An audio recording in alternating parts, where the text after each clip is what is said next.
श्री अनादि कल्पेश्वर महादेव। माता पार्वती को अनादि कल्पेश्वर लिंग का महात्म्य बताते हुए भगवान शिव कहते हैं कि जब अग्नि, आदित्य, भूमि, दिक्, आकाश, वायु, जल, स्वर्ग, ग्रह, इंद्रदेव, असुर, गंधर्व, पिशाच, राक्षस आदि कुछ भी नहीं था, उस कल्प के आदि काल में इस लिंग का आविर्भाव हुआ था। इस लिंग से ही सचराचर जगत का आविर्भाव कहा गया है। काल आने पर यह समस्त जगत इस लिंग में ही लयभूत हो जाता है। इसी लिंग में देवर्षि वंश, पितृवंश, मनवंतर वंश, वंशानुचरित समस्त सृष्टि, समस्त प्रलय, समुद्र, पर्वत, नदी, सातों पाताल, सोम, सूर्य आदि ग्रह, नक्षत्र तथा ज्योतिष पदार्थगण की गति और अन्य दृश्य अदृश्य समूह की उत्पत्ति कही गई है।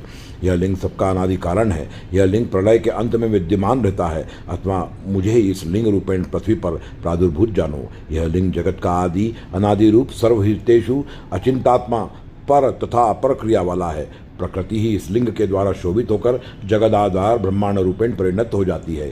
इस अंड से ही देवता, असुर आदि समस्त जगत उत्पन्न होता है तथा इसी में विलीन हो जाता है। तथापि इस अंड के अंत का पता ही नहीं चलता। यह एक लिंग में ब्रह्मा, विष्णु तथा रुद्र तीनों ही समाहित हैं। यही ब्रह्म तत्व से लोक सृष्टि करते हैं, रुद्र तत्व से संहार करते हैं तथा विष्णु तत्व से जगत का पालन करते हैं। यही इस महान लिंग की तीन अवस्था है। रज के रूप में ब्रह्मा है, तम के रूप में रुद्र है तथा सत्व के रूप में जगतपति विष्णु है। ये ही तीन वेद तथा तीन नर है। इस लिंग को कल्प कल्प में अनादि कहा गया है।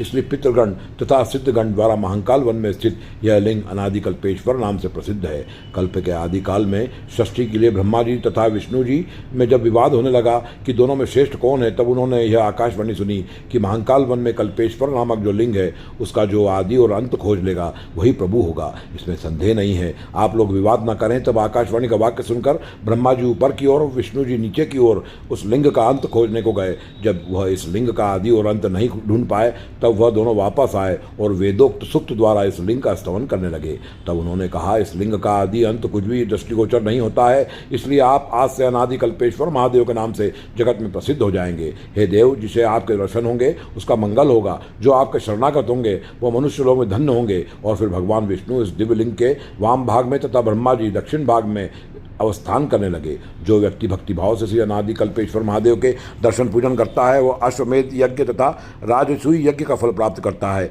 एवं समस्त तीर्थों में स्नान द्वारा जो पुण्य प्राप्त करता है वह इस लिंग के दर्शन से उससे भी अधिक पुण्य प्राप्त करता है। वर्तमान में यह लिंग उज्जैन के श्री महाकालेश्वर मंदिर के अंदर श्री जूना महाकाल परिसर में स्थित है।